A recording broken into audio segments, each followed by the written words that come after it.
নৈরাজ্য সৃষ্টির দায়ে অনতিবিলম্বে পদত্যাগ করতে হবে। এছাড়া দুর্নীতিগ্রস্ত উপদেষ্টা আসিফ মাহমুদকে পদত্যাগ করতে হবে। তার এপিএস মাল কামাই, আর সে কি মালের ভাগ পায় না? দুবাই গিয়েছিল কেন? বেসরকারি সফরে, কোন প্রোটোকল নাই। কার সাথে মিটিং করেছে আমরা সেটা জানতে চাই।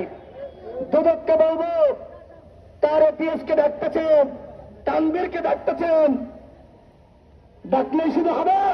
গ্রেপ্তার করা লাগবে না? আদালতে না নিয়ে, জেলে না ভরে, রিমান্ডে না নিয়ে আপনারা কিসের তদন্ত করতেছেন?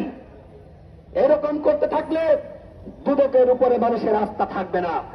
অনতিবিলম্বে যাদের নাম এসেছে ওই দুর্নীতিবাজ এপিএস, ওদেরকে গ্রেফতার করতে হবে এবং একজন